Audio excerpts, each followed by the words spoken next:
देशज्ञाननिधि श्रेष्ठ श्रद्धयो हृदि सर्वदा. Namaskara.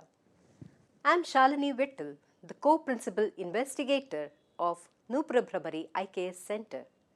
I welcome you all to our episodes on Śāstra Ranga. In this episode for today, let us discuss another Samskrita text, Sangīta Candra. Sangīta Candra is a treatise on Indian dance written during the second half of 14th century, authored by Shuklapandita, also known as Vipradasa. The text has been edited by Dr. P. Sri Ramachandrudu and published by Sanskrit Academy, Osmania University, Hyderabad in the year 1982. In the text Sangīta Candra, the author refers to himself as Shukla, Shuklasuri or Shuklapandita in many places. His father's name appears as Nidhija or Niditmaja and Naidhikara. He has also used Prabhusuri and Manishan to describe himself.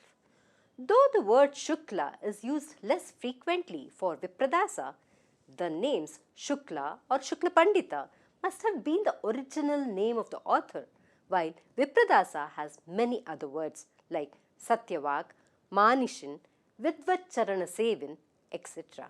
that can be taken as an epithet indicating his respect for the learned. Dr. V. Raghavan, in his book on ancient Indian literature, opines that a text by name Sangīta Candra has been written by a person named Abhilasha. The 7th shloka of the first chapter says, Kriyate Abhilashena Vidvacharana Sevina, which means that this has been created by Abhilasha, who serves at the feet of learned person. Therefore, it can be assumed that the names Vipradasa, Shuklapandita or Abhilasha belong to one particular person. Vipradasa is said to have lived in the court of Devagiri, which is modern Daulatabad, being the accountant general in the court of Singhana of Yadava dynasty. From the historical sources, the Yadava dynasty has been known to have governed as feudatories for Rashtrakutas and Chalukyas for nearly 300 years. Eventually, they arose as independent rulers controlling a vast area spreading from Tungabhadra river in the south to Narmada river in the north, covering the states of present Maharashtra, northern Karnataka and parts of Madhya Pradesh during this period.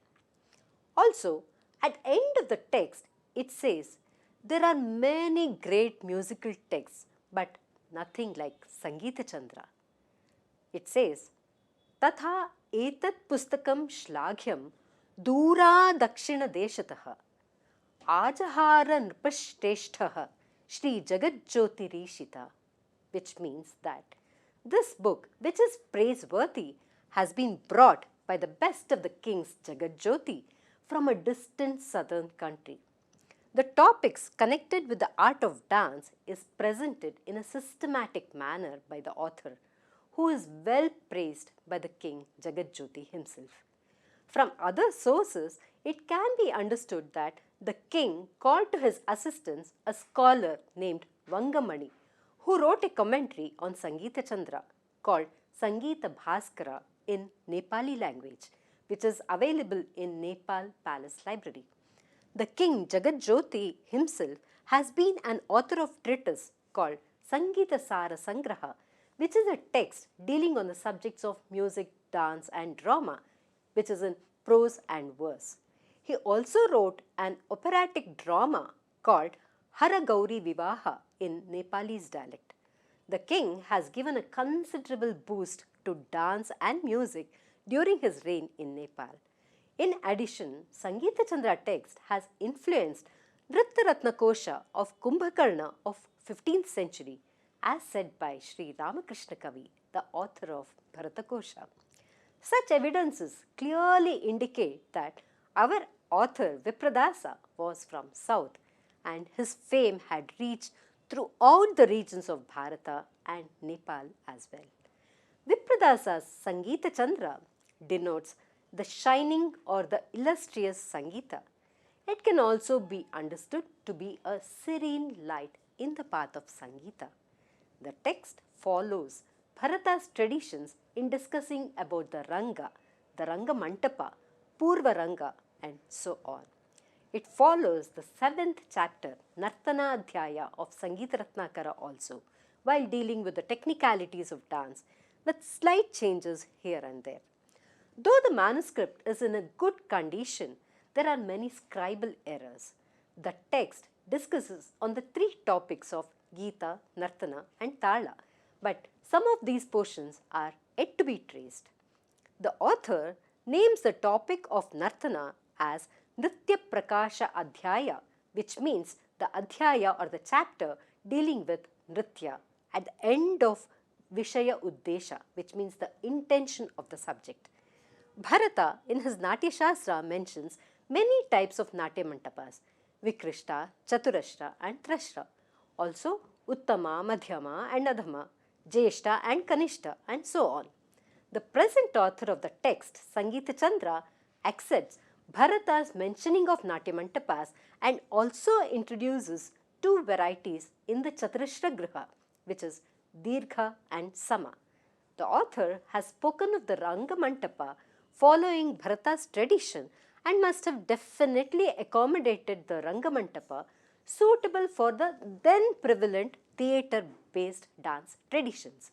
The Ranga Mantapas and their measurements are also discussed at length in this text. According to the text, around the theatre there should be a compound wall of the height of 3 hastas with 1 gate, and the distance between the compound wall and the building must be 5 hastas as per the stipulation of Sangīta Candra. Guards should be deployed around the theatre.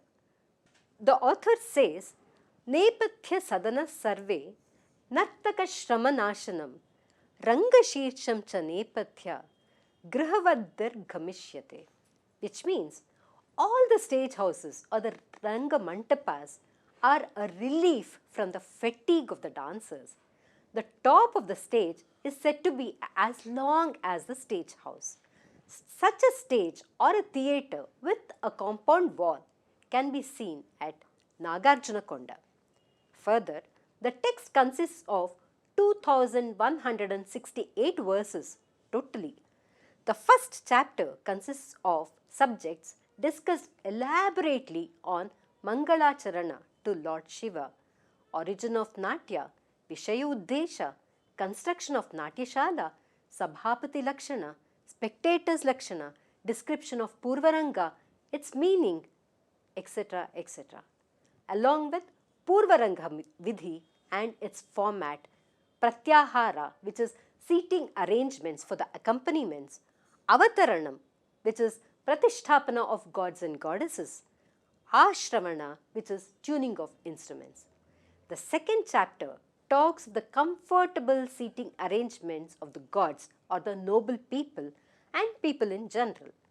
The third chapter deals with Purvaranga Vidhi consisting of Nandi Shloka, Dhruva and Sutradhara, the entry to the stage, Chari, Mahachari and the presentation, entry of the actors, the characteristics of Abhinaya, Vrittis, Nritya Bheda Nirupanam, Anga, Pratyangas, etc. etc.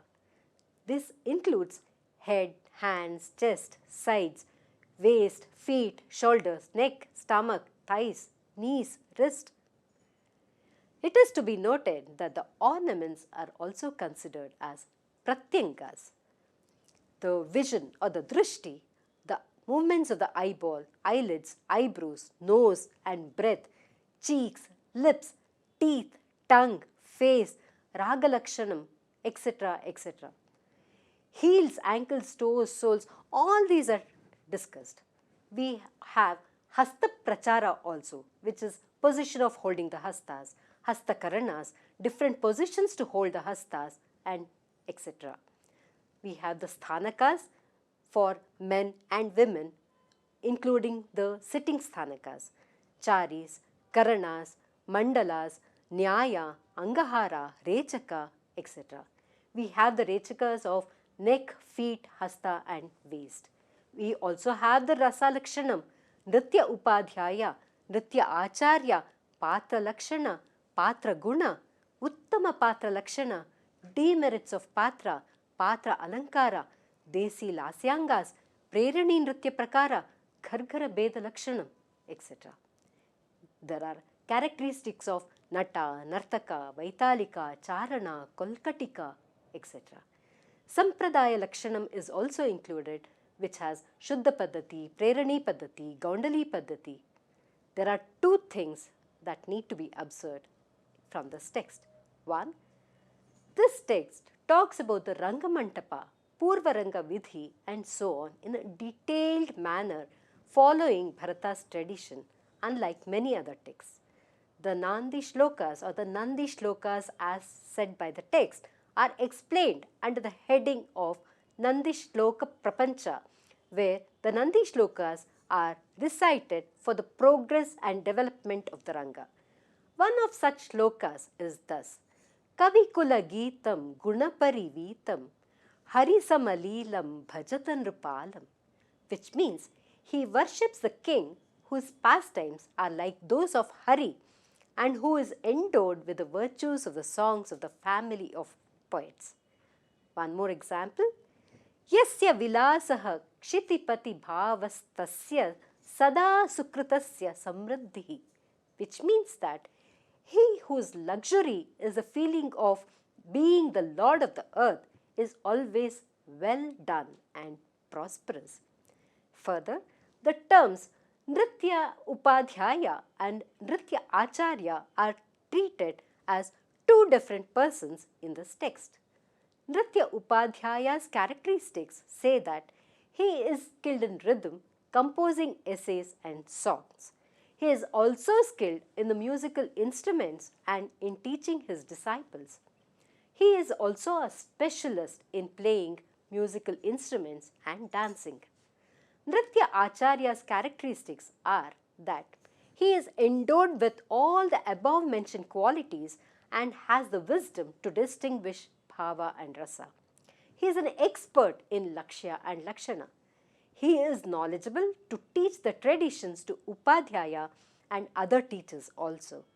He is also known to joke in a sabha. Looking at the characteristics of both Nritya Upadhyaya and Nritya Acharya, it is evident that both of them can be considered as junior or a senior, seated in the Rangamantapa along with other musical accompaniments. Right from the times of Natyashastra, a person who is skilled in rhythm is referred to as Taladhara or Taladhari. A separate chapter on the characteristics and qualities of a Taladhari, their ways of dressing, their involvement and expertise, all these have been dealt with in a research-based study within an exclusive and extraordinary book, Talantaranga Narma Natuvanga, authored by Dr. Manorama B N, published by Noopura Bhramari IKS Center. With this, we have come towards the end of this episode on Sangīta Candra. May the shining, illustrious Chandra bless us all with his coolness through Sangita and Nritya. Please do listen to all our episodes of different Shastra Granthas. Some of them are in English and some in Kannada. Keep watching and enjoy.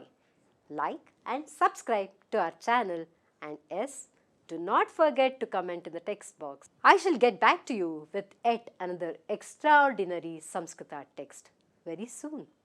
Till then, take care. Namaste. येष ज्ञाननिधिः श्रेष्ठ श्रद्धयो हृदि सर्वदा येष ज्ञाननिधिः श्रेष्ठ श्रद्धयो हृदि सर्वदा